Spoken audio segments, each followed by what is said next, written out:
Hi there, welcome back. Thank you for joining me. It's good to see you. Well, I guess it's good for you to see my hands and the work I'm doing, but today I want to be talking a little bit about domain and range, specifically of a graph. When you hear domain, you should be thinking x values. And when you hear range, you should be thinking y values. And domain and range really talks about the x and y values of a particular graph and or equation that are represented. A couple things that we should know before we get going.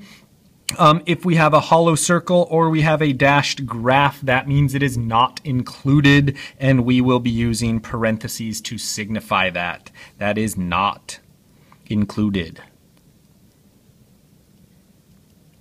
If you see a solid circle, a solid dot, and or a solid graph, we will be using brackets. That means it is included. If we encounter infinity, we will be using parentheses always. Another way of showing negative infinity to positive infinity is to use the all real number sign. So those are interchangeable. So first things first, let's just get started off with an example of this. Let's say we have our axes, our x and y axis, and we have a given graph. We could say hollow circle that shoots all the way up here to a solid circle. First thing that we're talking about is domain. It is the x values that are represented. So if you were to slide a vertical line across this graph, the very first place you hit is where you would stop. And I can mark that. With a line, you're pretty much bounding this graph in. And as you continue on, tell me where you stop hitting the graph. Coming across, and bam, right there at x equals 3 is where I'd stop hitting it. So I can bound it in there. Then we work our way from the bottom to the top. You're always going from negative to positive. So where's the first place I hit the graph? At y equals -1. And we could lock that in there and we could bound it with a dashed line. And as you continue up, where do you stop hitting the graph? Bam, right there at y equals 2. So now looking at that, we have contained that graph. So domain talks about where we start to where we stop. So we first start our graph at an x value of 2. So my domain would start at, at -2. And that is an open circle, so I use my parentheses. And I slide all the way across, and I stop hitting at an x value of 3. That is a solid circle, so I will use brackets.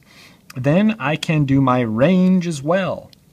Coming from the bottom to the top, we first hit at -1 for my y values, and that's an open circle. And we stop hitting at my y value of 2.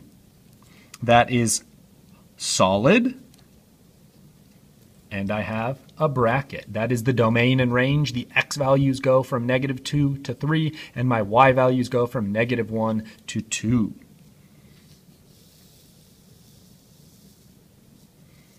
Let's take a look at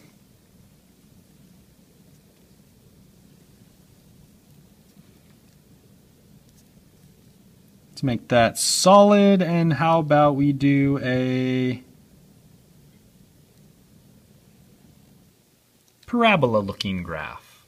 If I were to contain this graph working my way in, I could not put any sort of line to bound this graph, because as this goes up, it keeps getting wider and wider and wider. So I cannot bound my graph in coming from the negative range. And as I continue on to the positive range, I cannot lock it in. My domain, therefore, is negative infinity to positive infinity with parentheses and or all real numbers. My range, working my way from the bottom to the top, I can bound this graph in. I first encounter a value, a y value at -1, and that is solid. It's closed in, and I continue going all the way to the top, and I will never be able to bound this graph in because it continues on into infinity, with parentheses always for infinity.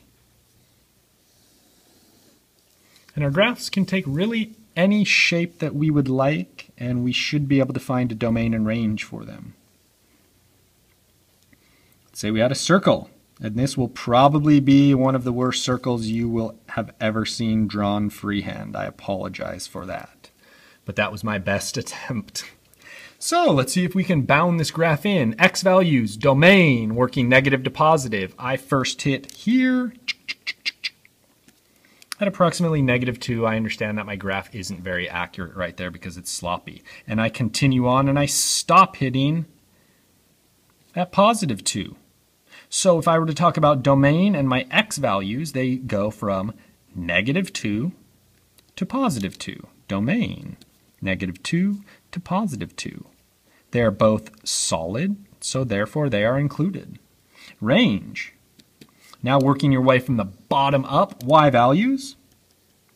I first hit at -2, and as I continue up, I stop hitting at +2.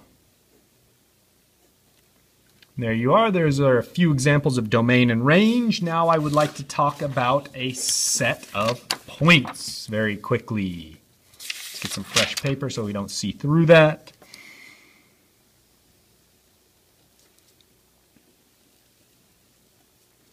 So let's say I have a bunch of points. Each one of these will be solid. Just kind of randomly scattered around. Whenever you see a set of points, we will be using the braces, those funny little squiggles that people have a terrible time drawing. Now, domain talks about the X values of all these points. So the first place I hit for an X value would be -5. So domain, -5. Keep sliding across. Where do I hit next? -3. Keep sliding across. I have a value at -2. I have a value at -1, 0, 2, and 3. And then we use those nice little braces there. Same thing for my range, except you are now working your way from the bottom to the top. I first hit an encounter at -2, then -1, 0, and 2.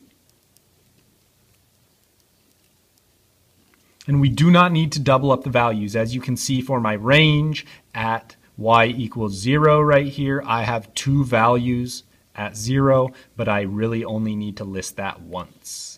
Thank you very much.